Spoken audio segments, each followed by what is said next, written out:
I'm Father Michael Galasso. I've been with the Irish Home for over 30 years, involved. It all began when I was transferred from St. John the Evangelist in Charter Oak Terrace. My 8 years were up, so I chose to stay in the city. I chose to work out a team ministry with Father Dave McDonald down at St. Peter's. And shortly after that, he was appointed Vicar of Clergy. And the Archbishop at that time was Archbishop Whalen. And he asked me if I would want to stay. And I said yes, because things were going well. And he said, well, would you want an assistant? I said, no, let me work with the people and see if we can't build it up. Because they had all sorts of plans of tearing it down and demolishing it and everything. So he assigned me as pastor, and I was the youngest pastor at the time in the Archdiocese, and became very close friends with Monsignor Charles Daly, who was the finance man of the Archdiocese. And we worked very closely together in trying to build up the parish. Bishop Hackett, who was the auxiliary bishop at the time, always was very encouraging because he had a deep love for St. Peter's. So, as we began as pastor, my involvement in the area was very strong because I was already chaplain of the House of Representatives, of the legislature, where I met Rich Lawler. And Rich was very happy that I became pastor of St. Peter's. And so he says, well, what can we do kind of to get it going again? I says, there's a large Hispanic population, but also there's a large elderly English population, and the both have to be served. But the church had been there since 1859 when it was first built. It was built by the Irish, I says, and it was built as one of, really the second church in the city, and it became their home.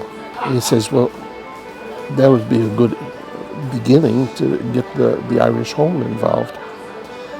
And that was in September when I became pastor, and then came St. Patrick's Day, and I said to Rich at the legislature, he says, I never hear of anything religious being done with St. Patrick's Day. I know the parade and all.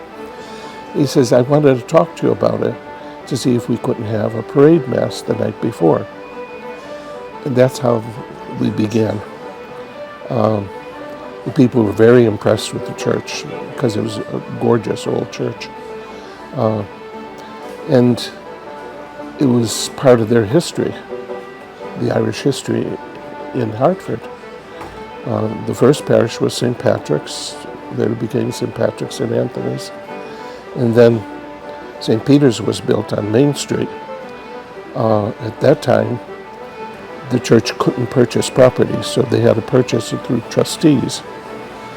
And the trustees were very proud of the fact that they got Main Street property. It was an old school at the time. And within a couple of years, they outgrew the school. The school was knocked down, and the church went up around it. And as the population grew in Hartford, it became one of the central churches for the Irish community. And you go back over the records, and there were so many families connected with it, and so many families that had warm feeling toward the place. So when they found out that I was trying to revive the place, they became interested in it. A lot of the old families returned. And Ann Huzzy, who was the secretary over at St. Lawrence O'Toole, was very fond of St. Peter's. And the sacristan at the time, Margaret Fay, who was there forever, were close friends. And Margaret went to Anne and said, we got the pastor, Father Galasso became the pastor. Now how do we get the people back into the church. And that's when Ann Hussey reached out to the Irish Home, worked closely with Rich Lawler, and that's how things started to move. Once I became pastor, then we start moving on really opening the church again, using it, and inviting the old families back. And they came from near and far. And as I said, there was a very strong feeling towards St. Peter's because many of them went to school there. And the friendships they formed there lasted their whole lifetime. Every November, when I was, the first year I was pastor, they had the dance, and all the funds went to St. Peter's. Little by little it grew over the years and became the major source of income because that was the largest bill, the heating bill for the winter. And their involvement there was very supportive. It made it able to exist because once the Irish started to take interest in it, a lot of the Italians came back, the French in the area came, Polish in the backyard used to come over. It took care of itself, finally. That's why we were able to put aside that large endowment fund. And once we opened the church, everybody saw the beauty of the church. They start wanting to know the history of it. It goes back to the Revolutionary War.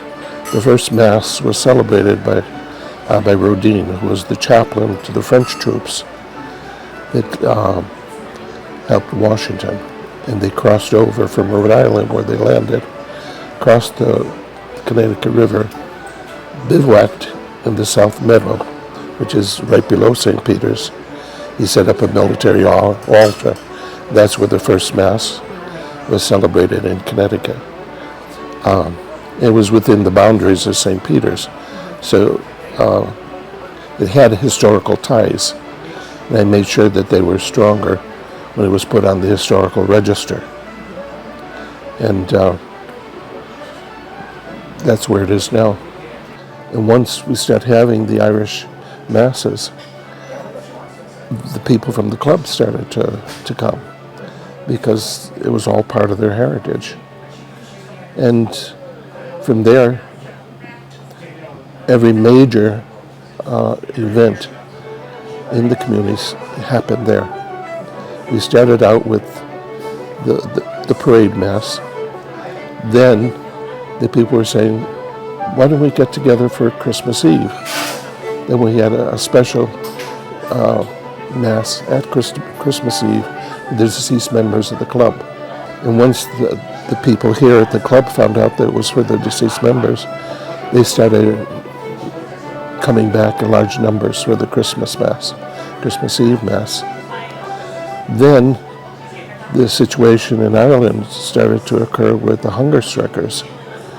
And again, Rich asked if the community could meet there for Mass, for the repose of his soul. I said, sure. I said, the church belongs to you. You built it. I said, you should have that right no matter. Well, Father Barry was the secretary to Archbishop Whalen, approached me. I was coming out of a restaurant and he was downtown. He said, the Archbishop's a little weary about these Irish hunger strike Masses. He says, I don't want any, he said to the Archbishop doesn't want any problems with the bishops over in Ireland. And he says, well, you tell him. He says, if the people want to meet, come together as a community for the repose of the souls of those who lost their lives during the hunger strike. And he says, I'm going to do it. And he says, well, just be careful. And it was like water off a duck's back, you know. We just continued having the Masses each time one died. Then in 97, I believe it was, when they put up the monument, the night before we had a special Mass for Bobby Sands. And I believe his sister was there also. She had come. for the dedication, the memorial, when I met her. And she was very grateful that the church was available for the community, but especially because they remembered her brother. And I was very moved by that. I said, finally, it's becoming a people's church again, where people feel comfortable, and it's their service. And it was that way right up to the end. That closed after they went through the endowment. I left. I had left an endowment of $1.5 million. I had built it up. Over the years, many of the old Irish families left inheritances to the church. And Monsignor Daly always says, when you get them, just put them into an account and forget about them. That's what I did. And it grew. And many of the families left remembrances for their families. And I said to Archbishop Mansell, you'll never see that money again, that kind of money again. So please be careful how it's used, because it's only for emergencies when rough times come. Yeah, after St. Peter's, I went to, I was assigned to Brantford, the hospice. And I was there right up to the time of my retirement. And for a while I was living over at Blessed Sacrament in East Hartford, helping Father Knockout. And so 54 years of priesthood, but a lot of it was involved with the Irish home. Well, all my education was with single Irish women in grammar school and in high school. So my teachers. So there was always a closeness to the Irish community in Waterbury. And even a lot of times I would do the TV Mass. And Archbishop Cronin says, you have a brogue when you're saying Mass. As I've never noticed, as it must have been my maiden Irish teachers as I grew up. But in Waterbury is a very Irish community also. And that's how I became very close to the Irish home. And they became very close to me. And as I said, they adopted me and supported me in all the efforts to make St. Peter's thrive. And during my time there, the 30 years I was there, it thrived because everybody claimed it as their own. Because they came because they wanted to come, not because of obligation. And they enjoyed being with one another. That's what was so nice about it. It was such a homogeneous group. And I think I was the only parish that had 5 masses on the weekend, and not to count funerals and sweet 15s and all that business.